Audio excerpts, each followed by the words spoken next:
정치쇼. 안녕하세요. 이 시대의 마지막 양심, 마성의 중독성 대체 불가 정봉주의 정치쇼 정봉주입니다. 자, 이제 국정원사 끝났죠. 이제는 예산 전쟁. 429조에 달하는 문재인 정부 내년도 나라 살림. 지키려는 자 여당, 수정하려는 자 야당. 앞으로 한 달간 치열한 각축전이 벌어진다. 자, 국가예산 곧 국민의 세금이죠. 나라 또는 눈먼 돈이 아니다. 누구를 위한 전쟁이지만 기억해 주시기 바라겠습니다. 국민의 세금, 국민의 돈입니다. 자, 103.5MHz 러브 FM 오래간만에 얘기합니다. 우리들에게 돈 대주시는 분들, 영원한 우리의 친구 스폰서 광고 듣고 오겠습니다. 정봉준 정치쇼 토요일 1부 순서 들어가겠습니다. 뉴스보다 영화, 영화보다 뉴스, 영화보다 떠오른 정치 이야기죠. 자, 정치쇼의 맞춤 영화평론가 어동지는 영화평론가 아싸. 아싸가 뭐라고 하셨죠? 예? 아싸가 뭐라고 하셨죠? 모르겠어요. 뭐라 그랬는데 까먹었네요. 예. 네. 예. 사이다 같은 영화평론가다. 네, 오늘 새로운 걸 하셨네요. 예. 감사합니다. 네, 오동진입니다. 오동진입니다. 하는 거예요. 네. 오동진입니다. 제가 아까 네. 오프닝 때 읽은 거 기억나세요? 기억 안 나죠? 네. 지키려는 자. 수정하려는 자. 네. 영화 제목 같잖아요. 네. 할리우드에서 그 영화 광고할 때 나오는 목소리 같으세요. 오, 네. 그래요? 영어로 할까요? 하지 마세요. 지키려는 맨, 수정하려는 맨. 좀 더 굵긴 하죠. 네. 그분 찾고 싶어요. 한번 제가 어렸을 때부터 할리우드 메이저 이런 목소리가 있었어요? 항상 같은 목소리가 그런 광고 멘트. 그분이 몇 년생인데요? 몇 년도에 돌아가셨어요? 아직 안 돌아가셨어요. 아, 그래요? 나 돌아가셨고 나로 환생했나? 자, 오늘 소개할 첫 번째 영화. 네. 아무래도 요즘 화제와 논쟁이 되고 있는 것 같아서요. 네. 미스 프레지던트 가지고 나왔습니다. 너무 사실은 뭐랄까요. 그 너무 현실적인 그런 현실 정치의 얘기를 그대로 담고 있어서 제가 좀 고르는데 망설였습니다만 요즘 많은 논쟁이 되고 있습니다. 논쟁이 되고 있어요. 네. 친박 쪽은 친박 영화라 그러고, 그렇죠. 네. 진보 쪽은 진보 영화라 그러고, 네. 보수 쪽은 보수 영화라 그러고, 아주 캐릭터가 제가 이거 보셨죠? 네. 많이 안 봤어요. 어떻게 아세요, 근데? 감독하고 대담했어요. 만나셨죠. 예. 네. 김재현 감독하고 만나신 걸 제가 알고 있습니다. 네. 아주 아재 구라를 슬금슬금 풀더라고요. 네, 독특한 캐릭터죠. 감독 스스로가 지금까지 만든 영화 트루먼 쇼 같은 영화를 만들었고요. 트루먼 쇼. 트루먼 쇼. 네. 트루먼 쇼라는 영화가 있었죠. 짐 캐리 나오는 트루먼 쇼. 그래서 완전히 그 한 명의 그 인공적 삶을 그런 조각해내고 만들어내고 조작해내는 어떤 그런 이야기를 그린 트루먼 쇼를 빗대서 트루먼 쇼라는 작품을 해서 이른바 맛집 프로그램 그 뭐라 그러죠? 요새 뭐 요리 프로그램 이런 것들이 다 사실은 방송에 의해서 다분히 만들어지고 조작되는 것이다라는 것을 폭로한 그런 폭로 저널리즘의 다큐멘터리였죠. 트루먼 쇼. 그리고 MB의 추억은 특이했던 것이 이제 MB의 시선으로 MB의 시점으로 MB 시대의 얘기를 그리고 있는 그런 다큐멘터리였습니다. 그러니까 이번에 만든 미스 프레지던트도 모토는 박근혜 전 대통령의 시선으로 그리고 그쪽 그 지지자들의 어떤 시선으로 지난 탄핵 정국에 대한 얘기를 기록하고 있는 그런 작품입니다. 역설적이네요. 그렇죠. 그러니까 근데 여기서 미스가 영어인데 신화라는 뜻이에요? 아니면 그립다는 뜻이에요? 아니면 미세스 할 때 그 미스 프레젠트 세 개 다인가요? 영어로는 안 써 있어요? 세 개 다 영어로 써 있죠. MIS 미스. 네. 미스다. 네. 그 접두어죠. misunderstood, misunderstanding. 네. Don't let me be misunderstood. 네, 미스의 접두어. 그러니까 잘못된, 오도된 뭐 이런 뜻의 미스 프레지던트라는 제목을 갖고 있죠. 아주 묘하게 지네 이분이. 제목 만드는데 약간 고품격 아재 개그를 넣고 싶은 강렬한 욕망을 느끼지 않을 수 없다라고 하는 것을. 네, 한글로 하면 미스 프레지던트 하면 여성 대통령인지. 왜냐하면 독신녀니까. 네. 결혼 안 하셨었잖아요. 그러니까 MYTH를 하게 되면 신화에 그렇죠. 쌓여 있는 네. 대통령. 네, 그다음 전설과 MISS 하면은 그리운 대통령. 네, 뭐 여러 가지 다중적, 다층적 의미를 갖고 있는. 아니면 또 MISS가 missing 뜻이 있으니까 실종된 대통령. 네, 그럴 수도 있죠. 네. 제목을 굉장히 그 다의적인 의미로 감독의 우리 같은 의도를 사람들 잘 얘기하기 살린 좋게 제목이죠. 하기 위한 밑반찬을 잘 준 거 아닌가요? 그래서 사실은 전주영화제에서 소개됐을 때부터 여러 가지 화제가 있었고요. 아하.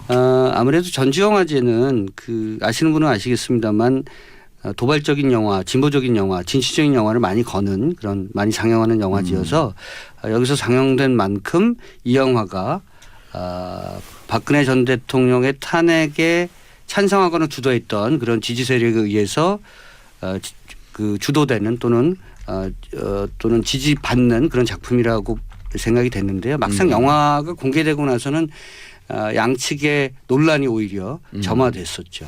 영화는 지금 개봉했잖아요. 그렇죠. 10월 26일 날 개봉했죠. 10월 26일도 또 특이한 날이지 않습니까? 예, 38주기 되는. 네.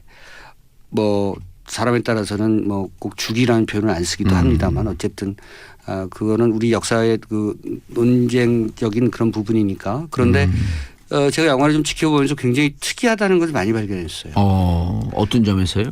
철저하게 친박 그 지지자들의 내면으로 들어간 작품이다. 그래서 거꾸로 흔히 얘기하는 송두율 교수 예전에 논쟁이 많았던 북한에 대해서 내재적 시선과 내재적 비판을 해야 된다라고 얘기했었는데 그런 이론을 접목시킬 수 있을 것 같아요. 이 다큐멘터리에. 그래서 그쪽 안으로 직접 들어가서 마치 그 언더커버 같아요. 김재환 감독이 그 안에 들어가서 그 안에서 자유롭게 촬영을 하고요. 그래서 그 안에 사람들의 얘기를 자유롭게 들으면서 도대체 이 사람들은 무슨 생각을 하고 있는 것인가. 우리가 흔히 양쪽 진영에 대한 얘기들을 많이 서로 논쟁하고 평가하고 그랬습니다만 실제로 그들의 내면을 100% 들여다본 것은 거의 없었던 것 같아요. 그런 측면에서 보면 미스 프레지던트는 이 안에 사람들 이 친박 그러니까 박근혜 전 대통령 지지하는 사람들 정치적으로 지지하는 사람들의 내면이 들여다 보입니다. 그래서 저는 이 다큐멘터리가 처음에는 굉장히 불편했는데요. 그래서 그런 기대감이 있거든요. 이제 다큐멘터리를 보면서 이들이 잘못됐다. 이제 그러니까 저 같은 입장, 저 같은 정치적 태도를 갖고 있는 사람은 오동진 평론가 같은 경우도 불발 아니에요. 불발이 그렇죠. 뭔지 네. 아시죠? 뭐야? 불발이요, 불발. 불발이 뭡니까? 불멸의 좌발. 불닭이 아니고요, 불닭 아니고요. 이거는 괜찮네요. 그럼요, 네. 불멸의 좌발, 불발인데 네. 그래서 저는 왜 이게 그 보이냐 이렇게 질문을 했냐면 네. 저는 불멸의 좌발, 불발 주위에 사람들이 많잖아요. 네. 저는 극중주의자. 그럼 정당도 그쪽으로. 아니 극중 인물이 되고 싶은 주의자. 극중 인물 드라마 하고 싶은 사람. 네. 그런데 저는 불발 아니에요. 저는 그래요? 네, 영원한 리버럴리스트지 뭐 저는 좌마 이쪽, 우나 이쪽. 영리예요, 영리? 영원한 리베로스. 그렇죠. 근데 어쨌든 이 영화를 보면 약간 그런 기대감을 제가 갖거든요. 궁금한 게 보통 사람들이 이게 심리학적으로 자기가 보고 싶은 것만 보고 듣고 싶은 것만 듣는다. 네. 이게 인간 뇌의 가장 강력한 맞는 규정이거든요. 네. 그래서 자기 반대되는 사람에게 말을 섞으면서 객관적으로 봐야 된다 노력하는 김부겸 장관 같은 경우도 그들의 생각을 객관적으로 보는 게 아니라 그들의 생각이 자기 자신의 생각으로 채색되거나 편곡된 거를 듣고 보는 거거든요. 그러니까 자기 생각으로 보는 거예요. 네, 그러니까요. 과연 이게 제대로 보이느냐. 네. 이게 궁금한 거예요. 저도 말씀드린 것처럼 다큐멘터리가 절대로 중립적이거나 객관적일 수 없거든요. 다만 공정하려고 노력할 뿐이죠. 그렇도 제가 그 말씀 몇 번이나 드렸는데요. 그 마이클 무어의 다큐멘터리가 중립적이지 않고 객관적이지 않다고 해서 늘 비판받는데 그럴 수가 없잖아요. 마이클 무어의 다큐멘터리가 과연 공정한가 부분에 대해서 논쟁이 될 수 있겠죠. 그런데 이 다큐멘터리 미스 프레지던트의 특징은 제가 봤을 때 거의 100%에 가깝게 공정하다고 저는 생각해요. 그러니까 자기의 주관성을 거의 100%에 가깝게 공정한 게 아니라 중립적이라고 생각해요. 중립적이다. 네. 자기의 주관적 시선을 안 넣었어요. 김재환 감독. 저는 중간쯤에 한번 바꿀 줄 알았어요. 이 사람들이 사실은 이런 태도를 갖고 있는데 친박 그 쪽에 있는 사람들은 뭔가 잘못돼 있다 이렇게 얘기할 줄 알았는데 한 번도 안 나와요. 결론을 내고 규정성을 좀 그 붙이려고 하는 네. 이런 의도가 없었다. 무조건 그들의 모습을 그저 비춰줄 뿐이죠. 거울처럼. 판단은? 그런데 판단은 우리가 하는 건데. 관객이 네. 근데 이제 저는 그럼에도 불구하고 막 보고 싶어져.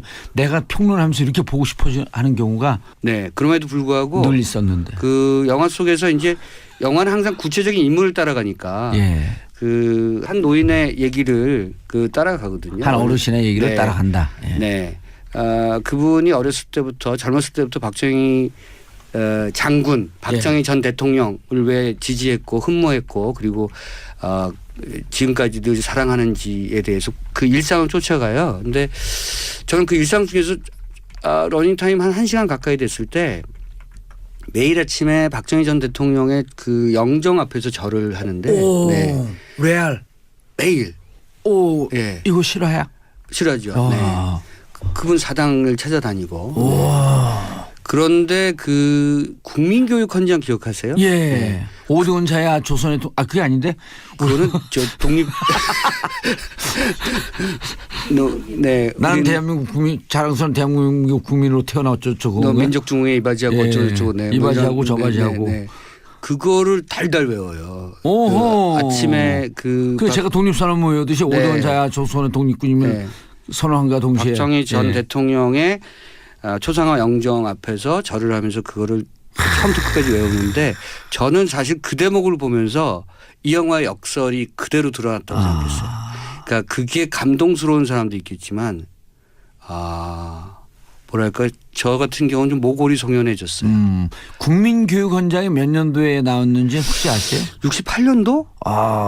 강력하게 기억하시네. 네. 그리고 70. 그거 확인 좀 해줘야 돼요. 왜냐하면 네. 그거 나온 해에 네. 그거를 암기시키고 암기한 아이들만 집에 보냈어요. 제가 초등학교 네. 때인데. 그 매일 아침에 그걸 외웠어요. 예. 그 저기 칠판 옆에 국민교육헌장이 이렇게 붙어 있었어요. 선생님이 한 줄씩 읽으면 우리가 네, 따라 읽고 읽었습니다. 이제 네, 어느 정도 네. 외우면 시작하면 네. 합창을 했어요. 네. 근데 틀리면 맞고. 전교생 중에 유일하게 못 외우는. 정봉주. 그래갖고 집에를 늘 못 갔어요. 네. 그래서 집에 못 가서 거기서 앉아갖고 이념 서적을 봤죠. 일부러 그러셨죠, 그러니까. 초등학교 때 무슨 이념 서적, 이념 만화를 봤죠. 나는 공산당이 싫어요. 네. 그것도 이제 사실 논란이 많은 얘기죠. 그렇죠. 네. 예. 어쨌든 그리고 72년에 유신이니까 하여튼 그 과정의 모든 것들을 매일 아침 경배하고 숭배하고 외우고 삶의 그 모토와 목표로 삼고 있는 한 어르신 노인의 그 삶을 박정희 교조 그분에게는. 그렇죠. 박정희는 쫓아가는 하나의 거죠. 교고 네. 박정희는 교주고. 그렇죠. 그리고 또 이제 신이고. 그렇죠. 그분과 비슷한 또 노 부부의 얘기도 같이 그려지는 거죠. 뭐 다큐멘터리는 사실은 그런 이론이나 예. 뭐 이념을 따라가는 게 아니라 구체적인 삶의 궤적을 따라가면서 거기에 접근하는 어떤 행태를 보이니까 이 다큐멘터리 미스 프레지던트도 그런 일종의 줄거리를 갖고 있는 거죠. 그런데 그 과정들을 보면서 사람들은 분명히 갈릴 거라고 생각해요. 그러니까 예를 들면 그 이른바 박정희 박근혜 교도의 사람들 혹은 그 친박 그 계층의 분들도 이 다큐멘터리가 자기들의 얘기, 자기들을 옹호하는 얘기만은 아닐 것이다. 이렇게 느껴질 것이고요. 또 그 반대에 서 있는 저 같은 사람도 꼭 그렇다고 해서 비판적으로만 얘기하는 것만은 아니다. 이런 생각을 갖게 하는 거죠. 그래서 이 다큐멘터리는 지금 우리가 기록해야 될 것들, 우리가 한번 냉정하게 되돌아봐야 될 것들에 대해서 얘기해 주는 그런 작품이에요. 그러니까 말씀하셨잖아요. 김지한 감독이 좀 4차원이라고. 예. 그런데 네. 이렇게 박정희 전 대통령을 종교처럼 숭배하는 이유가 네. 영화에 나와요? 거기 나오는 등장인물들의 얘기를 통해서 나오죠. 가난을 극복해 줬다. 우리나라를 뭐 빈곤의 어떤 국가에서 부국으로 발돋움 시켜줬다 등등. 고교 평준화를 만들어줬다. 국민보험을 만들어줬다. 네, 이렇게 되면 등등이죠. 이게 좌파 정책으로 또 가는 건데. 어쨌든 다 죽어가는 나라를 살린 위대한 지도자 이런 것이 이제 그분들의 빈부격차를 마음속에 만들어줬다 이런 것도 나와요? 빈부격차요? 예. 그런 얘기 전혀 안 나오죠. 네. 빈부격차 그건- 만들고 양극화 사회에 단초를 제공했다. 그건 안 나오죠. 그거 안 나와요? 그게 제일 중요한 건데. 그분들 입에서는 나올 리가 없죠. 예. 네. 그거는 이제 각자 사람들의 몫이라고 생각하니까 국가나 뭐 또는 전체 구조의 문제가 아니라 개인들의 문제라고 생각하는 사람들에게는 박정희 잘못이 아니라고 생각하는 거죠. 재벌 어쨌든 중심의 경제 정책을 만들어서 전혀 일대 안 99의 사회를 만들었다. 이런 거 안 나와요? 네, 안 그런 거 나오죠. 나와야지. 네. 재밌을 텐데. 어쨌든 그들의 시선으로 그린 거니까. 그런데 그들의 시선. 그런데 이제 지금 말씀 잘하셨는데요. 그런 질문을 스스로에게 유도하거나 도발하게 만드는 것 같아요. 영화를 보고 있으면 아마도 저들도 알고 있을 것이다. 알고 있는데 보기 싫고 그것을 그렇죠. 억지로 못 보는 척하는 것이다. 네. 그래서 불편한 진실이기 때문에. 오히려 그 안에 그들의 내면의 그 정중앙의 모습을 보여줌으로 해서 거꾸로 그들조차도 지금의 어떤 정치 구조나 지금의 어떤 정치 상황에 대해서 뭔가 부족하고 또 결핍감을 느끼고 있다는 것들을 보여주는 대목인 것 같아요. 그러니까 저는 어떻게 보면 역설적으로 박근혜 전 대통령의 어떤 여러 가지 정치적 행태에 대한 비판을 하는 다큐멘터리보다 예. 이 다큐멘터리가 훨씬 더 소구력이 있다. 네, 그렇게 소구력이 봤습니다. 있다. 네. 그런데 그럼 이 김재한 감독이 여기서 던지고 싶어했던 메시지가 있을 거 아니에요. 이 좀 어려운 이 땅에 얘기일 수도 함께 이 땅에 있는데요. 함께 살고 있다. 네. 이념의 틀이라고 하는 것은 그냥 벗어 던지면 될 정도의 가벼운 옷일 뿐이다. 이런 건가요? 저는 꼭 그렇게만 보지도 않았어요. 그러니까 바꿀 수 없는 얘기입니다. 사실은 생각들을 사람의 생각은 바뀌어지지 않아요. 저는 꼭 그분들을 이렇게 표현하는 건 아닙니다만 한나 아렌트가 얘기했던 악의 평범성 그러니까 잘못된 생각 그 근원이라고 하는 것이 악의 평범성. 네, 일상 속에 그대로 녹아 있다. 우리가 뭘 잘못 생각하는지 우리가 또는 어떤 지점부터 잘못된 궤도에 들어섰는지를 잘 모르는데 우리 평범한 얼굴로 우리 이웃에서 같이 살아가면서 사실은 극단적으로 대립하고 예. 극한적으로 싸우고 있는 그런 모습들을 갖고 있다는 것이죠. 이렇게 정리하면 되나 우리가 살고 있는 일상은 그 악마들이 산 그 일상과 같다. 네. 이 영화는 지난해 제작됐습니다만 지난 1년 동안에 나온 다큐멘터리 중에서 가장 독특한 작품의 반열에 오를 것이다 이렇게 생각합니다. 미스 프레지던트 네. 얘기했고요. 이제부터 영어로 진행할게요. 네. 넥스트 무비. 저도 영어로 얘기할게요. 예. 메소드입니다. 메서드. 네. 좋아요. 발음 좋았어요. 메서드 네, 좋아요. 메소드라고 안 거든요. 메소드. 예. 메소드. 네, 방은진 한국 감독이 방은진 감독이 오랜만에 만든 작품이고요. 오호. 방은진 감독은 배우이자 감독이지만 요즘은 감독이자 배우로 이렇게 불리죠. 방은진. 네. 아. 배우. 네. 제가 오호. 예전에 그 용의자 X라는 영화를 만들었을 때 4천급 여배우. 네. 예. 그 3030이 기억하시잖아요. 예. 학생 부분 신이. 예. 박철수 감독의 그 주요 영화의 대표적인 영화의 주인공이었죠. 그래서 박은진 유명 스타 잘 웃는 분이죠. 방은진 씨. 잘 웃죠. 예. 네. 저 이분 좋아해요. 네. 우리 제 후배의 친구였었어요. 그럴 수 있겠네요. 예. 네. 한 저보다 두세 살? 한두 아니죠. 살쯤 차이나요. 한참 아래시죠. 네. 방은진 씨가? 네. 그래요? 네. 제가 그렇게 나이가 많은 줄 아세요? 어디서 말판을 많이 가리를 까세요? 어떻게 그렇게 슬쩍 넘어가려고 그러세요 지금. 네. 그랬나? 어쨌든 네. 박은진 감독이 집으로 가는 길 이후에 오랜만에 내놓은 작품이고요. 예. 박성웅 씨가 나옵니다. 그리고 저는 깜짝 놀랐는데 화제 이유. 이 성적 정체성이 다른 얘기를 좀 하고 있는 거죠. 네. 요즘 흔히 얘기하는 동성애의 얘기를 담고 있는 요즘 뭐 많이들 사회적으로 얘기가 되고 있는 것 같고 특히 예술계수 쪽에서 영화, 예. 연극, 무용 또는 등등에서 동성애가 굉장히 소재와 주제로 많이 다뤄지는 예. 것 같고요. 어떻게 보면 한국의 예술적 트렌드라고 생각돼요. 요즘은 게이 레즈비언에 대한 얘기를 담고 있지 않으면 담는 그런 작품들이 굉장히 많아졌죠. 그런데 이상하게도 사회는 아직까지도 좀 굳게 닫혀져 있는 그런 모습입니다만 예. 이 영화도 역시 그러한 그 논쟁의 주제를 담고 있습니다. 줄거리. 메소드잖아요. 흔히 예. 얘기할 메소드 연기라고 하잖아요. 예. 스타니슬랍스키라고 예. 하는 유명한 연극 이론가가 연극 연출가죠. 그래서 자신의 어떤 연기 이론을 만들어냈죠. 쉽게 말씀드리면 내가 예를 들어서 깡패 연기를 하면 깡패가 되는 거에 그렇죠. 돼야 되는 예. 거죠. 제가 빙의해갖고 해야 된다 그렇죠. 이런 얘기죠. 간단하게 얘기하면. 그래서 이제 그 예전에 제인 폰다라든가 또는 그 폴 뉴먼 같은 배우가 그런 생활을 하는 거잖아요. 그 캐릭터를 폴리만 위해서. 하니까 스팅 생각났어요. 벼랑안에. 그렇죠. 네. 실제로 그럼 소매치기 역할하면 소매치기 예. 배우는 거죠. 소매치기 생활을 하는 거고. 다니엘 데이루이스가 예를 들어서 링컨 연기를 하면 2년 동안 링컨으로 산다는 거잖아요. 그래서 링컨이 왼손잡이면 2년 동안 왼손을 쓰는 거예요. 그리고 링컨처럼 수염을 기르고 예. 링컨의 몸무게랑 똑같이 만들었다는 거잖아요. 그러니까 다니엘 데이루이스는 극단적인 연기자죠.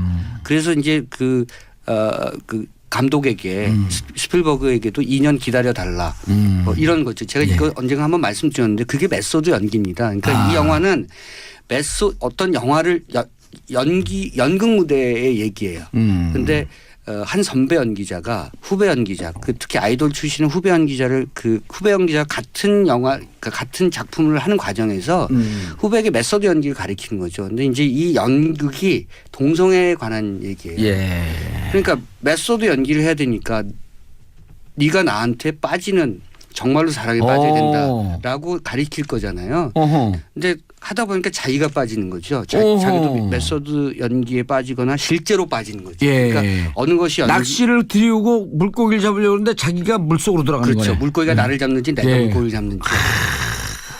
좀 구운몽 비유 같은데. 비유가 좀 약간 그럴 수 수준이 있어요. 좀 낮다. 살아있는 게 꿈인지 꿈이 살아있는 것인지. 그게 낫죠. 예. 네. 근데 어쨌든 그 과정에서 사실은 어느 게 현실이고 어느 게 연기인지를 선배 연기자가 스스로 헷갈리기 시작하는 거죠. 저 네. 느낌 필이 딱 꽂혔어요. 네네. 그런데 이 후배 연기자가 그렇다면 이게 연기인지 정말 자기를 사랑하는 건지 여기에 모든 이 영화의 핵심적인 그런 갈등과 그 드라마 전개가 펼쳐집니다. 예. 약간 정치적 커노테이션 함의도 좀 담고 있는 것 같은데요. 그리고 이제 아마 연기를 하는 사람들이나 예술을 하는 사람들은 굉장히 느낌이 센서티브하잖아요. 그렇죠. 예민하고. 네, 현실적으로 확 올 그런 작품들이죠. 아마 최민식 배우가 악마를 보았다 하고 난 다음에 악마와처럼 산 삶이 너무 힘들어서 네. 극단적인 선택을 하려고 하는 그 생각을 했었다. 네. 올드보이에서 그 살을 빼고 연기할 때 정말 그렇게 지냈잖아요. 너무 최민식 연기를 씨. 잘해요. 그러니까 최민식 씨 좋아요. 저보다 한참 형인데. 아닌데. 야, 이렇게 넘어가시네. 메소드는 그래서 여러 가지 이 영화도 역시 이렇게 다층적인 어떤 주제 의식을 갖고 있습니다. 저는 이 영화를 보면서 영화가 뭐 항상 우리 봉도사님하고 그런 얘기를 하십니다만 영화 예지력이 있다고 했지만 기시감이 있다. 또 한편은 영화는 늘 사회적 논쟁을 한 발 앞서서 유도한다는 거죠. 우리 사회가 어쩌면 동성애를 지금 그렇게 금기시하고 있습니다만 이 빗장도 풀릴 것이다라고 저는 생각하는 거고요. 영화가 무너질 것이다. 네, 영화가 그것을 예감하고 있다고 봅니다. 2, 3년 앞서서 네. 미리 예지력으로 그 기시감을 보여주고 있다. 아마 이제 제가 이런 발언을 해서 이제 들으시는 청취자분들 중에서 반대하시는 분들이 있겠습니다. 논쟁을 하자는 거죠. 그렇죠. 논쟁의 네. 뚝이 무너질 것이다. 네. 예. 저는 그렇다고 해서 동성애를 반대하는 분들은 미워하지는 않습니다. 예. 저는 동성애를 반대하지는 않죠. 예. 알겠습니다. 인사하시고요. 네. 다음 주에 뵙겠습니다. 예. 저는 광고 듣고 2부 순서 돌아오겠는데요. 샤프의 연극이 끝난 후 들으면서 2부에 돌아오겠습니다. 연극이 끝난 후.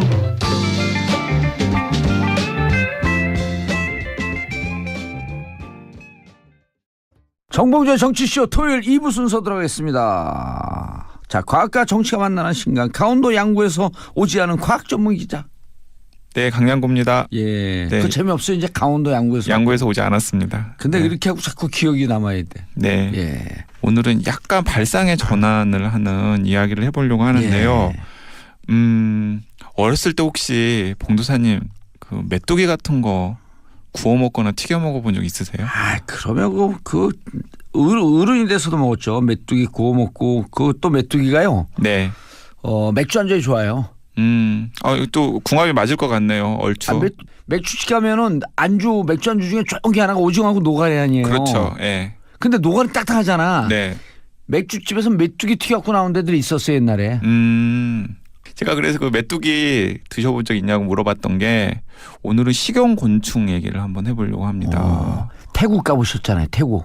근데 태국이나 대만 가면은 사실 식용 바퀴벌레. 예, 야시장 이런 데 가면은 이제 뭐 식용 바퀴벌레 예. 곤충은 아니지만은 절지동물 중에 식용 정갈 뭐 이런 것들이 이제 다양한 요리로 이제 많이 나와 있는데 예. 지금은 일단 그런 뭐 식용 곤충이나 혹은 이제 곤충이랑 가까운 절지동물 뭐 정갈 같은 것들을 이제 먹는 게 예. 이제 특정 지역의 독특한 식문화 혹은 뭐 세상에 이런 일이 예. 뭐 이런 식으로 이제 접근을 하는 경우가 대부분이잖아요. 뭐 예전에 저희도 메뚜기를 먹었던 시절이 있었음에도 불구하고 그런데 앞으로 예. 인구가 엄청나게 늘어나잖아요. 예. 그러니까 지금 21세기 말이 되면은 인구가 90억 명을 초과해서 거의 100억 명에 가까워질 거라는 게 이제 세계 인구학자들의 전망이거든요. 현재 한 70억쯤 되네. 네, 70억쯤 되죠. 근데 우리나라를 비롯해서 뭐 유럽이라던가 북미라던가 또 아시아의 이제 그 선진국 이상의 대열에서는 인구가 분명히 줄어드는 패턴이 있는 건 사실이에요. 예.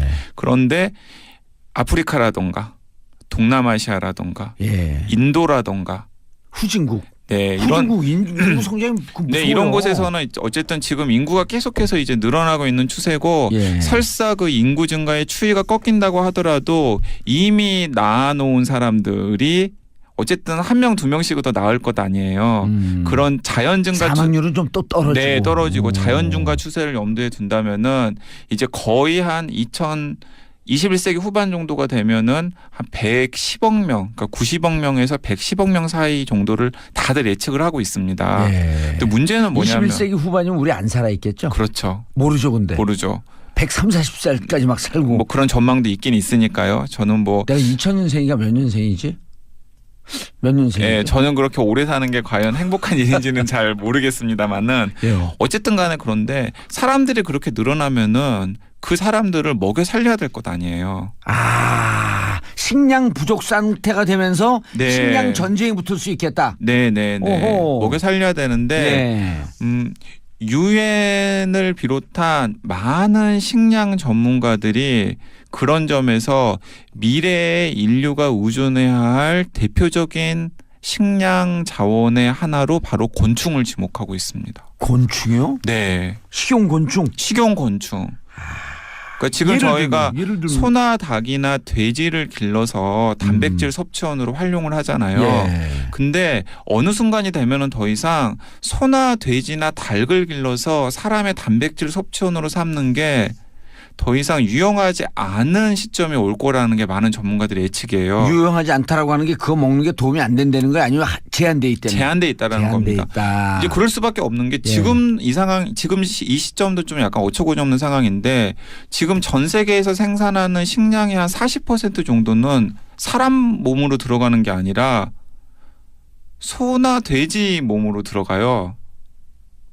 그게 무슨 말이냐면은 지금 세계에서 생산되는 곡물이 100이라고 한다면은 그중에 40이 그중에 상당수가 옥수수 같은 거거든요. 근데 그 옥수수는 사람이 먹는 게 아니라 소 사료용으로 쓰이는 경우가 대부분이거든요. 소, 돼지, 뭐 닭 이런 거에 사료로 맞습니다. 쓰인다. 사료로 쓰인다라는 거죠. 아하.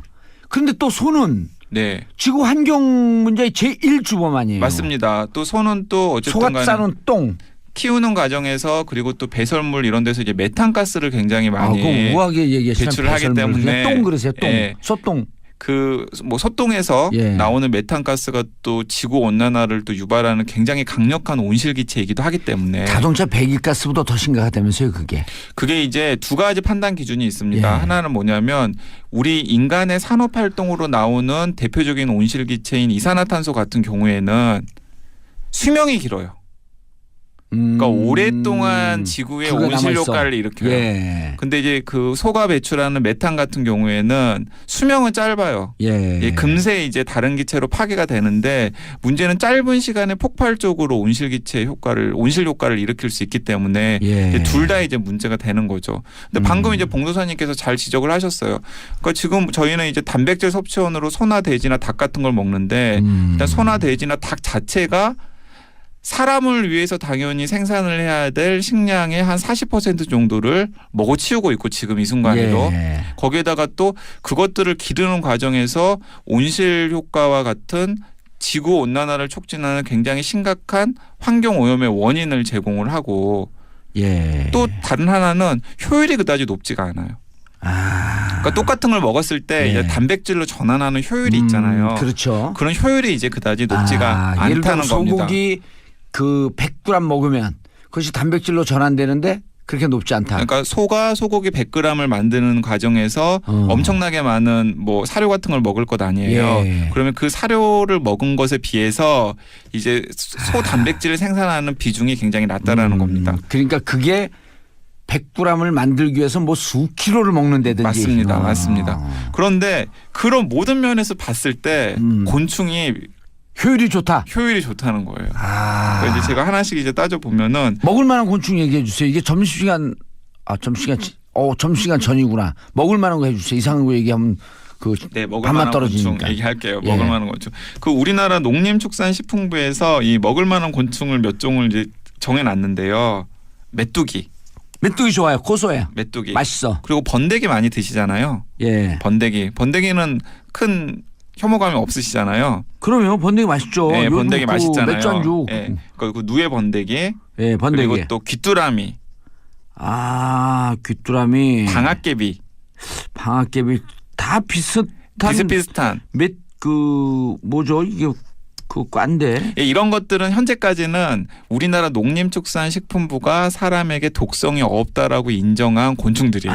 독성이 없어야 한다. 단백질. 네, 그러니까 독성이라던가 큰 부작용이 없다고. 근데 이제 제가 하나씩 따져 보면 일단 곤충 안에는 일단은 그 소나 뭐 쇠고기나 돼지고기나 닭고기에서 저희가 섭취하는 일단 단백질이 굉장히 많이 있고요. 예. 거기다가 또 몸에 좋은 지방도 많이 있고 또 비타민 같은 것도 들어있고 예.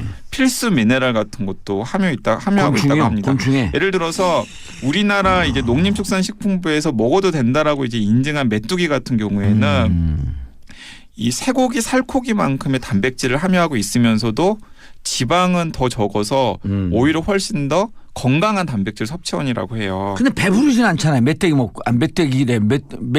많이 먹어야죠. 아니 그러니까 지금 예. 그 봉도사님 머릿속에는 메뚜기를 산채로 이렇게 예. 먹는 것만 이렇게 생각이 되잖아요. 산채로 아닌 게 다 그걸 가공해서. 가공해서 밥맛처럼. 네. 네. 쇠고기나 돼지고기나 닭고기처럼 아무리 단백질이 많이 들어있다고 하더라도 메뚜기를 먹으려면 그 메뚜기를 엄청나게 많이 먹어야 될 텐데 근데 그렇게 메뚜기를 산채로 이렇게 구워 먹거나 튀겨 먹거나 이렇게 하라는 게 아니라 그것을 메뚜기를 갈아서 파우더 형태를 만들거나 네, 메뚜기를 갈아서 파우더 그러니까 약간 밀가루 같은 것처럼 아니면 메뚜기를 밀가루처럼 만들어갖고 메뚜기 국수. 진짜 그 단백질 바라던가 메뚜기 만두. 단백질 바나 단백질 파우더 같은 거 운동하시는 분들 드시잖아요. 예. 그런 것처럼 이제 이 곤충의 단백질 부분만을 이렇게 뽑아내가지고 분말 형태로 이제 만드는 거죠. 야, 이거 사업 아이템인데 메뚜기 국수를 팔까? 월남국수보다 잘 팔릴 것 같은데. 근데 어쨌든 간에 이제 한 가지 이제 기억하셔야 될 건 뭐냐면 저희가 먹는 돼지고기나 닭고기나 쇠고기와 비교했을 때 이 메뚜기 같은 곤충 안에 들어있는 단백질이나 영양소가 상당히 양질이다. 일단 첫 번째가 그렇고요. 그리고 또 그걸 이제 밀가루 같은 파우더 형태로 만들면 다양한 형태로 가공해서 먹을 수 있는 가능성이 있어진다. 야, 이제 앞으로는 우리 아주 어렸을 때는 건강, 이 비타민 이런 것 때문에 뽀빠이 아저씨가 나와서 시금치 먹거든요.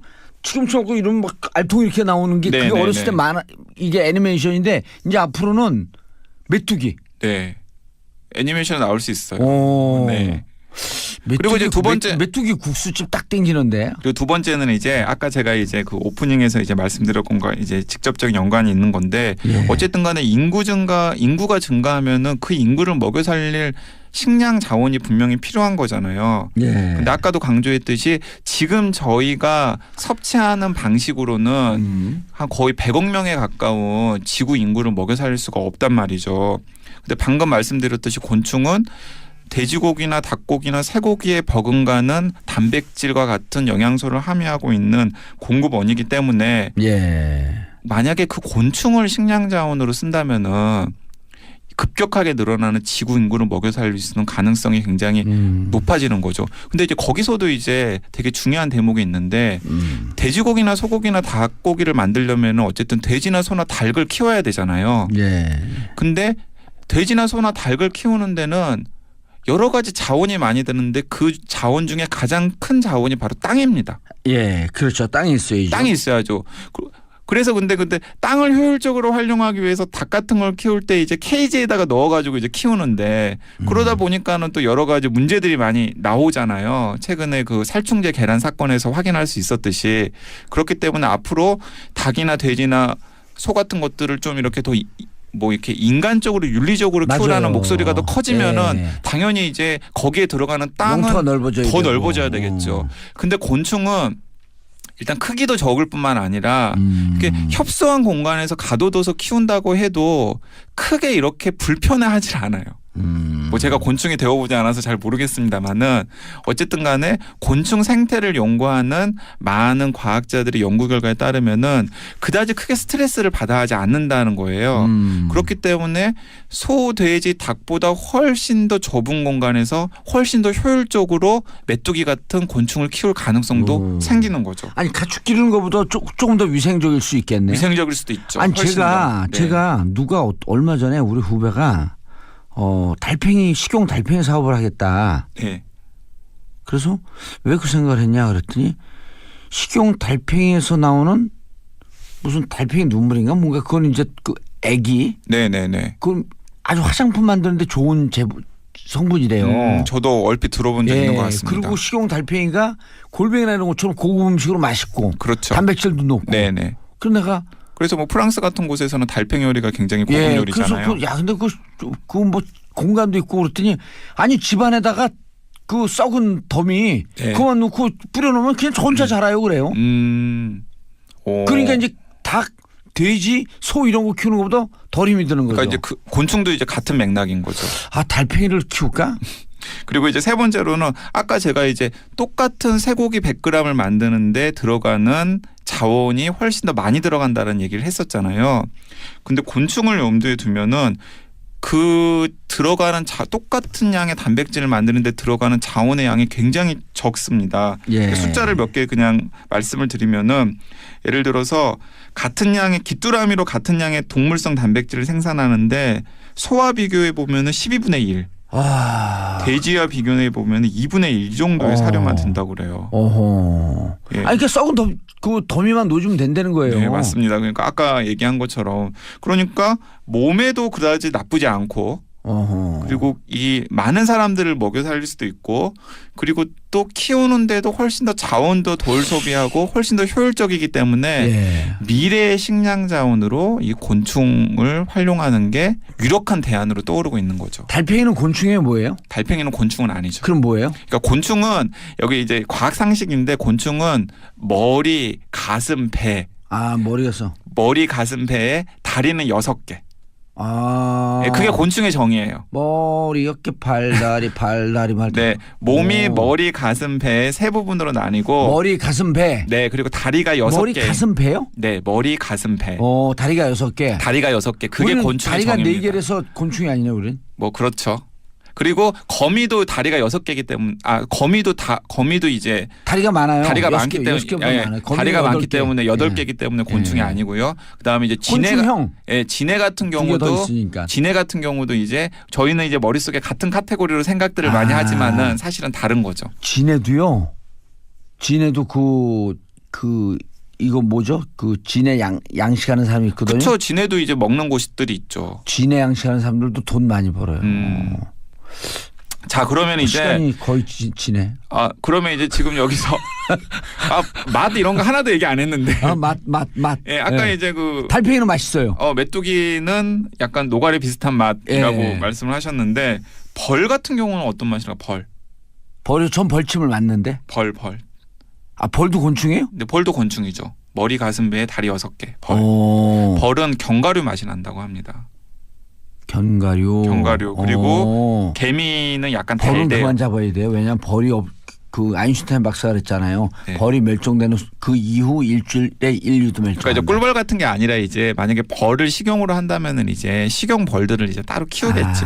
네. 개미는 또 약간 달다 그래요. 아, 개미는 옛날에 우리 네네. 어렸을 때 그거 안 해봤어요? 개미 잡았고 개미 똥구녕 이렇게 쪽쪽 빨면 시고 단맛이 나거든요. 그래서 그거 먹고 자라고 그랬는데. 네, 그래서 지금 어쨌든 아, 제게 간에 응답을 안 하시네요. 아니 저도 지금 준비해온 내용들을 좀 이렇게 해야 되니까. 예, 얼른 하세요 그럼. 예, 그래서 지금 어쨌든 전 세계적으로 미래의 식량 자원으로 곤충이 떠오르고 있고 그래서 세계 곳곳에서 자기 나라 문화에 맞는 독특한 식용 곤충을 개발하려고 국가 차원에서 노력도 하고 있고요. 우리는 안 하죠. 네, 그리고 또 셰프들이나 아니 저희도 하고 있어요. 네, 저희도 하고 있어요. 아까 제가 농림축산식품부에서 뭐 메뚜기, 뭐 귀뚜라미, 방앗개비, 뭐 번데기 이런 것들을 식용 곤충으로 지정을 했다고 그랬잖아요. 예. 그것도 이제 우리나라 농림축산식품부에서 적극적이는 않지만은 그런 세계적인 흐름에 좀 대응을 하려고 하는 이제 일환으로 이제 그런 것들을 지정을 한 거고요. 아주 잘 개발하면 진짜 성장 동력이 될 수도 있는데. 네, 그리고 또 제 답 좀 해주세요. 저 달팽이 키우고 싶다니까. 달팽이는 곤충이 아니라니까요. 달팽이 양식하고 싶다고요. 네, 그 기왕에 달팽이에 관심을 가지신 김에 예. 오늘 이 방송을 계기로 이 식용 곤충 양식에도 한번 관심을 가져보시는 것도 미래의 이 먹거리 산업을 선도하는 예. 그런 역할을 하실 수도 있는 근데 거죠. 나 식용곤충 메뚜기 이런 거 하기 싫어요. 왜냐하면 그 메뚜기 하면 그 양식하는 옆에서 계속 메뚜기에다 소주만 먹고 있을 것 같아. 그리고 저도 그 방송 준비하다가 처음 알았는데 언제 봉도사님이랑 한번 같이 가볼까 생각도 하고 예. 있는데요. 서울 중구 신당동에 우리나라 최초의 식용곤충 전문 레스토랑도 하나 생겼대요. 오, 신당동이요? 네, 신당동에. 오. 그래서 거기서 이제 아까 얘기했던 그 농림수산식품부에서 지정한 그런 곤충들, 그러니까 메뚜기나 귀뚜라미, 뭐 누에 번데기 이런 것들을 통해서 다양한 방식으로 요리를 만들어가지고 뭐 새로운 뭐 귀뚜라미 국수 났어요. 메뚜기 만듭니다. 예.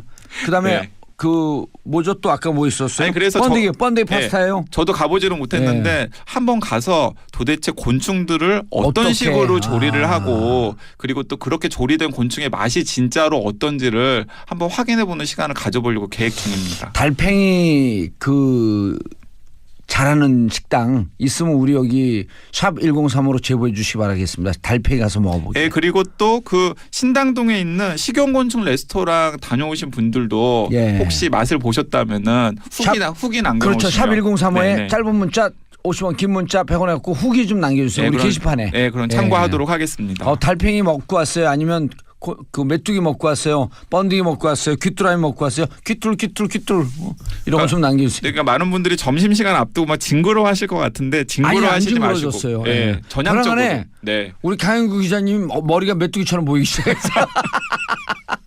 네. 예. 예. 저는 뭐처럼 보여요? 네. 저는 달팽이처럼 보이죠? 아니 방앗개비처럼 보이는데요. 방앗개비 좋아해. 쿵딱쿵딱. 근데 진짜 네. 그거 아주 유용한. 그러면 우리 정치인들은 무엇을 해야 할까? 그러니까 일단 정치인들이 이렇게 이제 식용곤충 사실 근데 이제 제가 방금 이제 낙관적인 전망만 얘기했지만은 80년대에는 그 트롤 새우 있잖아요. 트롤 새우. 예, 새우 아주 작은 새우를 트롤 새우라 그러잖아요. 그 트롤 새우가 미래의 식량 자원이라고 각광을 받을 거라는 예측들이 있었어요. 예. 근데 그다지 생산하는데도 쉽지가 않고 여러 가지 문제점들이 많아서 그냥 쑥 들어갔거든요. 그 정치인들이 할 일이 있다. 예산 편성할 때 이 식용곤충 연구 맞습니다. 연구 비용도 좀 늘려주고 그다음에 식용곤충 사업을 하겠다라고 하는 사람들을 저리로 융자해서. 네. 그러니까 과연 지금 식용곤충이 방금 열거한 몇 가지의 곤충들이 과연 이제 그 미식가들의 별미 수준이 아니라 진짜 대량 생산해가지고 진짜 식량 자원으로 할 수 있는지를 연구해야 돼요. 연구하고 검증하는 절차가 반드시 필요할 테고요. 사실은 그런 걸 하기 위해서는 국가적인 지원 맞아요. 그리고 또 정치적인 판단 같은 게 필요한데 저는 지금 이 방송을 듣지 않은 정치인들 중에서 식용곤충 생각을 하는 정치인들이 몇 명이나 있을지 모르겠어요. 관계 없어요. 제가 생각하면 다 생각하는 거예요. 네. 예. 열심히. 네. 자, 오늘 점심은 뭐 드시겠어요? 오늘 점심이요? 예. 뭐 한번 갈까요, 신당도? 아니 저는 방앗개비 파스타. 네. 그 번데기 피자 드시겠어요? 네, 뭐 기회가 닿는다면 예. 번데기 피자를 먹어보겠습니다. 알겠습니다. 그래서 이 곤충 이게 그 사업하다가 뭣도 모르고 실패할 수 있거든요. 네. 그 실패를 최소화해서 국가 성장 동력으로 만들기 위해서 정치권이 무엇을 해야 할지. 만약 이런 거 하는데 규제가 없이 또 이게 난립할 수 있거든요. 그렇죠, 맞아요. 어떻게 잘 성공할 수 있는 제도를 잘 만들어줄지. 그리고 또 당연히 이제 많은 분들이 먹게 되면은 뭐 위생 문제부터 시작해서 그러네요. 그리고 또 곤충을 그렇게 많이들 먹는 일이 거의 처음이기 때문에 예상 못할 부작용 같은 게 맞아요. 생길 수 있거든요. 그러면 뭐 단백질이 많이 들어가면 또 설사할 수 있잖아요.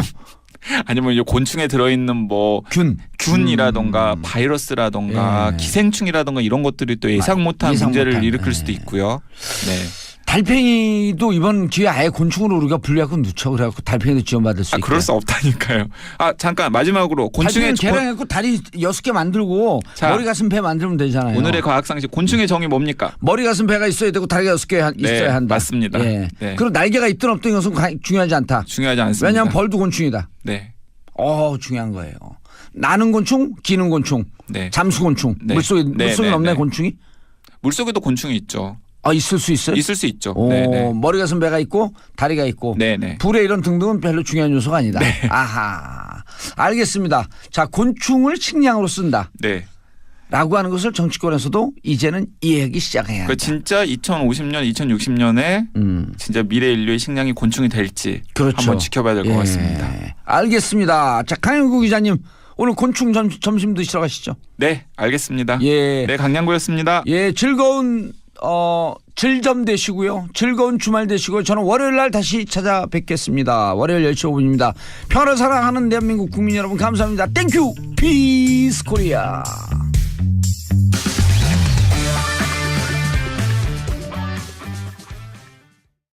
기억하세요? 예. 네. 오대훈 자야 조선의 그게 아닌데.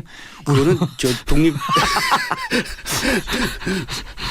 네. 나는 대한민국 국민 자랑스러운 대한민국 국민으로 태어났죠. 저거. 민족중흥에 이바지하고 예. 어쩌고저쩌고. 네. 이바지하고 저바지하고. 네.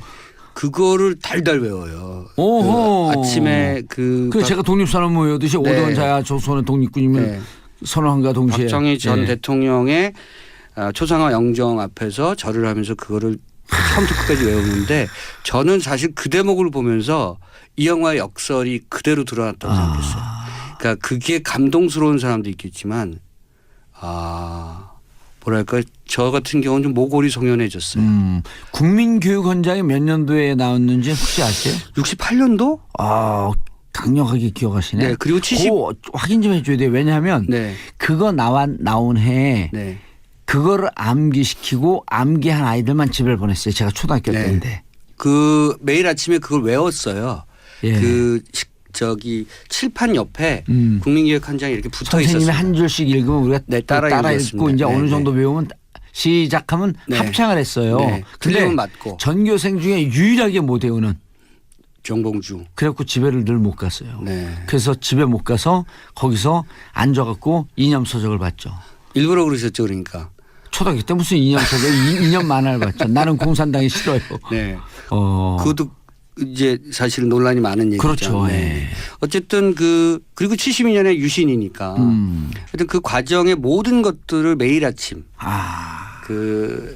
경배하고 숭배하고 외우고 삶의 그 모토와 목표로 삼고 있는 한 어르신 노인의 그 삶을 박정희 교조 그분에게는. 그렇죠. 박정희는 쫓아가는 하나의 거죠. 교고 네.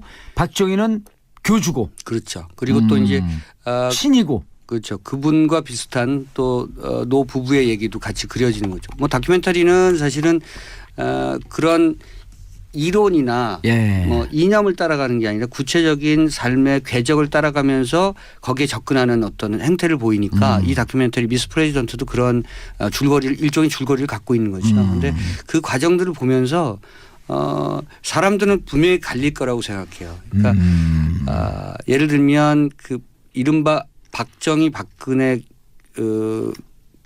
교도의 사람들 혹은 그 친박 그 계층의 분들도 이 다큐멘터리가 자기들을 옹호하는 얘기만은 아닐 것이다. 이렇게 느껴질 것이고요.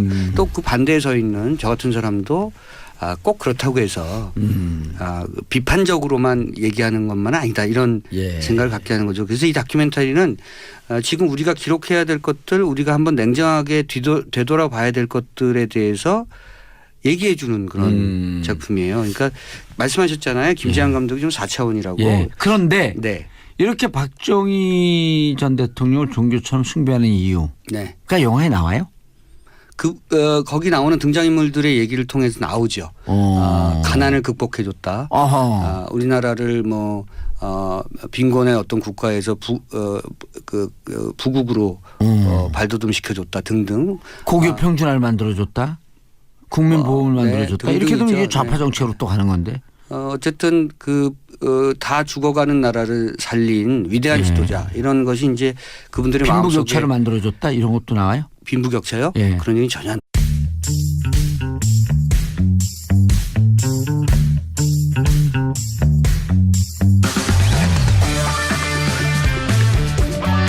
정봉주의 정치쇼. 안녕하세요. 이 시대의 마지막 양심 마성의 중독성 대체 불가 정봉주의 정치쇼 정봉주입니다. 자, 이제 국정원사 끝났죠. 이제는 예산 전쟁 429조에 달하는 문재인 정부 내년도 나라 살림 지키려는 자 여당 수정하려는 자 야당 앞으로 한 달간 치열한 각축전이 벌어진다. 자, 국가예산 곧 국민의 세금이죠. 나라 또는 눈먼 돈이 아니다. 누구를 위한 전쟁이지만 기억해 주시기 바라겠습니다. 국민의 세금, 국민의 돈입니다.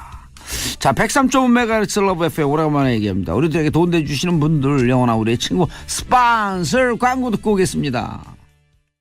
정봉준 정치쇼 토요일 1부 순서 들어가겠습니다. 뉴스보다 영화, 영화보다 뉴스, 영화보다 떠오른 정치 이야기죠. 자, 정치쇼의 맞춤 영화평론가 어동지는 영화평론가 아싸. 아싸가 뭐라고 하셨죠? 예? 아싸가 뭐라고 하셨죠? 모르겠어요. 뭐라 그랬는데 까먹었네요. 네. 예. 사이다 같은 영화평론가다. 네. 오늘 새로운 걸 하셨네요. 예. 감사합니다. 네. 오동진 오동진입니다. 대로 하는 거예요. 네. 오동진입니다. 제가 아까 네. 오프닝 때 읽은 거 기억나세요? 기억 안 나죠? 네. 지키려는 자, 수정하려는 자. 네. 영화 제목 같잖아요. 네. 할리우드에서 그 영화 광고할 때 나오는 목소리 같으세요. 오, 네. 그래요? 영어로 할까요? 하지 마세요. 지키려는 맨, 수정하려는 맨. 좀 더 굵긴 하죠. 네. 그분 찾고 싶어요. 한번 제가 그래요? 어렸을 때부터 할리우드 메이저 이런 목소리가 있었어요? 항상 같은 목소리가 그런 광고 멘트. 그분이 몇 년생인데요? 몇 년도에 돌아가셨어요? 아직 안 돌아가셨어요. 아, 그래요? 난 돌아가셨고 나로 환생했나. 자, 오늘 소개할 첫 번째 영화. 네. 아무래도 요즘 화제와 논쟁이 되고 있는 것 같아서요. 네. 미스 프레지던트 가지고 나왔습니다. 너무 사실은 뭐랄까요. 너무 현실적인 그런 현실 정치의 얘기를 그대로 담고 있어서 제가 좀 고르는데 망설였습니다만 요즘 많은 논쟁이 되고 있습니다. 논쟁이 되고 있어요. 네. 친박 쪽은 친박 영화라 그러고, 그렇죠. 네. 진보 쪽은 진보 영화라 그러고, 네. 보수 쪽은 보수 영화라 그러고 아주 캐릭터가 제가 이거 보셨죠? 네. 안 봤어요. 어떻게 아세요, 근데?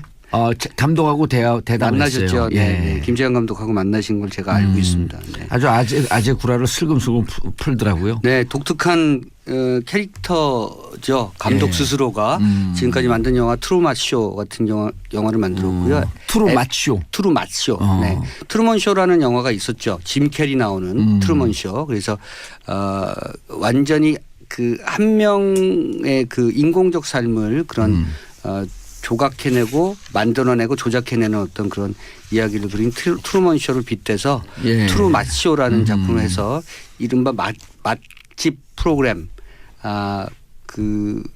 뭐라 그러죠? 요새 뭐 요리 프로그램 이런 것들이 다 사실은 방송에 의해서 다분히 만들어지고 조작되는 것이다라는 것을 폭로한 그런 폭로 저널리 그런 측면에서 보면 네, 미스 프레지던트는 이 안에 사람들 이 친박 그러니까 박근혜 전 대통령 지지하는 사람들 정치적으로 지지하는 사람들의 내면이 들여다 보입니다. 그래서 저는 이 다큐멘터리가 처음에는 굉장히 불편했는데요. 그래서 그런 기대감이 있거든요. 이제 다큐멘터리를 보면서 아 이들이 잘못했다. 이제 그러니까 저 같은 입장, 저 같은 정치적 태도를 갖고 있는 사람은 오동진 평론가 같은 경우도 불발 아니에요. 불발이 그렇죠. 뭔지 네. 아시죠? 뭐야? 불발이요, 불발. 불발이 뭡니까? 불멸의 좌발. 불닭이 아니고요, 불닭 아니고요. 이거는 괜찮네요. 그럼요, 네. 불멸의 좌발, 불발인데 네. 그래서 저는 왜 이게 그 보이냐 이렇게 질문을 했냐면 네. 저는 불멸의 좌발, 불발 주위에 사람들이 많잖아요. 네. 저는 극중주의자. 아니, 그럼 정당도 그쪽으로. 아니 극중 인물이 되고 싶은 주의자. 아, 극중 인물. 예, 드라마 하고 속에 싶은 있는. 사람. 네. 그런데 저는 불발 아니에요. 예, 저는 그래요? 네 영원한 리버럴리스트지 뭐 저는 좌우 이쪽 우나 이쪽. 영리예요, 영리? 영원한 리베로스. 그렇죠. 근데 어쨌든 이 영화를 보면 약간 그런 기대감을 제가 갖거든요. 궁금한 네. 게 보통 사람들이 이게 심리학적으로 자기가 보고 싶은 것만 보고 듣고 싶은 것만 듣는다. 네. 이게 인간 뇌의 가장 강력한 맞는 규정이거든요. 네. 그래서 자기 반대되는 사람에게 말을 섞으면서 객관적으로 봐야 된다 노력하는 김부겸 장관 같은 경우도 그들의 생각을 객관적으로 보는 게 아니라 그들의 생각이 자기 자신의 생각으로 채색되거나 편곡된 거를 듣고 보는 거거든요. 네, 네, 그러니까 네. 자기 생각으로 보는 거예요. 네, 그러니까요. 과연 이게 제대로 보이느냐. 네. 이게 궁금한 거예요. 저도 말씀드린 것처럼 다큐멘터리가 절대로 중립적이거나 객관적일 수 없거든요. 예. 다만 공정하려고 노력할 뿐이죠. 그렇듯 제가 그 말씀 몇 번이나 드렸는데요. 그 마이클 무어의 다큐멘터리가 중립적이지 않고 객관적이지 않다 해서 늘 비판받는데 그럴 수가 없잖아요. 마이클 무어의 다큐멘터리가 과연 공정한가 부분에 대해서 논쟁이 될 수 있겠죠. 그런데 이 다큐멘터리 미스 프레지던트의 특징은 제가 봤을 때 거의 100%에 가깝게 공정하다고 저는 생각해요. 예. 그러니까 자기의 주관성을 거의 100%에 가깝게 공정한 게 아니라 중립적이라고 생각해요. 중립적이다. 네. 자기의 주관적 시선을 안 넣었어요. 김재한 감독. 저는 중간쯤에 한번 바꿀 줄 알았어요. 이 사람들이 사실은 이런 태도를 갖고 있는데 친박 그 쪽에 있는 뭔가 사람들은 결론을 내고. 뭔가 잘못돼 있다 이렇게 얘기할 줄 알았는데 한 번도 안 나와요. 결론을 내고 규정성을 네. 좀 붙이려고 하는 네. 이런 의도가 없었다. 무조건 그들의 모습을 그저 비춰줄 뿐이죠. 거울처럼. 판단은? 그런데 판단은 우리가 하는 건데. 관객이 해라. 네. 근데 이제 저는 그럼에도 불구하고. 막 보고 싶어져. 내가 평론하면서 이렇게 보고 싶어져 하는 경우가 네. 그럼에도 불구하고. 늘 있었는데. 그 영화 속에서 이제 영화는 항상 구체적인 인물을 따라가니까. 예. 그 한 노인의 얘기를 따라가거든요. 한 어르신의 얘기를 네. 따라간다. 예. 네. 그분이 어렸을 때부터 젊었을 때부터 박정희 장군, 박정희 전 대통령을 왜 지지했고 흠모했고 그리고 지금까지 늘 사랑하는지에 대해서 그 일상을 쫓아가요. 근데 저는 그 일상 중에서 러닝타임 한 1시간 가까이 됐을 때 매일 아침에 박정희 전 대통령의 그 영정 앞에서 절을 하는데 네. 레알. 매일. 오. 예. 이거 실화야? 싫어하죠. 네. 그분 사당을 찾아다니고. 그런데 그 국민교육 헌장 나오죠. 네. 빈부격차 만들고 양극화 사회에 단초를 제공했다. 그건 안 나오죠. 안 나와요? 그게 제일 중요한 건데. 그분들 입에서는 나올 리가 없죠. 예. 네. 그거는 이제 각자 사람들의 몫이라고 생각하니까 국가나 뭐 또는 전체 구조의 문제가 아니라 개인들의 문제라고 생각하는 사람들에게는 박정희 잘못이 아니라고 생각하는 거죠. 재벌 중심의 경제 정책을 만들어서 전혀 이때 안 99의 사회를 만들었다. 이런 거 안 나와요? 네, 안 그런 거 나오죠. 나와야지. 네. 재밌을 텐데. 어쨌든 그들의 시선으로 그린 거니까. 그런데 그들의 시선. 그런데 이제 지금 말씀 잘하셨는데요. 그런 질문을 스스로에게 유도하거나 도발하게 만드는 것 같아요. 영화를 보고 있으면 아마도 저들도 알고 있을 것이다. 알고 있는데 보기 싫고 그것을 그렇죠. 억지로 못 보는 척하는 것이다. 네. 그래서 불편한 진실이기 때문에. 오히려 그 안에 그들의 내면의 그 정중앙의 모습을 보여줌으로 해서 거꾸로 그들조차도 지금의 어떤 정치 구조나 지금의 어떤 정치 상황에 대해서 뭔가 부족하고 또 결핍감을 느끼고 있다는 것들을 보여주는 대목인 것 같아요. 그러니까 저는 어떻게 보면 역설적으로 박근혜 전 대통령의 어떤 여러 가지 정치적 행태에 대한 비판을 하는 다큐멘터리보다 이 다큐멘터리가 훨씬 더 소구력이 있다. 네, 그렇게 소구력이 봤습니다. 있다. 네. 그런데 그럼 이 김재한 감독이 여기서 던지고 싶어했던 메시지가 있을 거 아니에요. 이제 어려운 이 땅에 얘기일 수도 이 땅에 있는데요. 함께 살고 있다. 네. 이념의 틀이라고 하는 것은 그냥 벗어 던지면 될 정도의 가벼운 옷일 뿐이다. 이런 건가요? 저는 꼭 그렇게만 보지도 않았어요. 그러니까 바꿀 수 없는 얘기입니다. 사실은 생각들을 사람의 생각은 바뀌어지지 않아요. 저는 꼭 그분들을 이렇게 표현한 건 아닙니다만 한나 아렌트가 얘기했던 악의 평범성 그러니까 잘못된 생각 그 근원이라고 하는 것이 악의 평범성. 네, 일상 속에 그대로 녹아 있다. 우리가 뭘 잘못 생각하는지 우리가 또는 어떤 지점부터 잘못된 궤도에 들어섰는지를 잘 모르는데 우리 평범한 얼굴로 우리 이웃에서 같이 살아가면서 사실은 극단적으로 대립하고 예. 극한적으로 싸우고 있는 그런 모습들을 갖고 있다는 것이죠. 이렇게 정리하면 되나 우리가 살고 있는 일상은 그 악마들이 산 그 일상과 같다. 네. 이 영화는 지난해 제작됐습니다만 지난 1년 동안에 나온 다큐멘터리 중에서 가장 독특한 작품의 반열에 오를 것이다 이렇게 생각합니다. 미스 프레지던트 네. 얘기했고요. 이제부터 영어로 진행할게요. 네. 넥스트 무비. 저도 영어로 얘기할게요. 예. 메소드입니다. 메소드. 네. 좋아요. 발음 좋았어요. 메소드 좋아요. 메소드라고 한 겁니다. 메소드. 예. 메소드. 네, 한국 영화예요? 방은진 감독이 오랜만에 만든 작품이고요. 오호. 방은진 감독은 배우이자 감독이지만 요즘은 감독이자 배우로 이렇게 불리죠. 방은진. 네. 배우. 네, 제가 오호. 예전에 그 용의자 X라는 영화를 만들었을 때 4천급 여배우. 네. 예. 그 3010이 기억하시잖아요. 예. 학생 부분 신이. 예. 박철수 감독의 그 주요 영화의 대표적인 영화의 주인공이었죠. 그래서 방은진 유명 스타 잘 웃는 분이죠. 방은진 씨. 잘 웃죠. 예. 네. 저 이분 좋아해요. 네. 우리 제 후배의 친구였었어요. 그럴 수 있겠네요. 예. 네. 한 저보다 두세 살? 한두 아니죠. 살쯤 차이나요. 한참 아래시죠.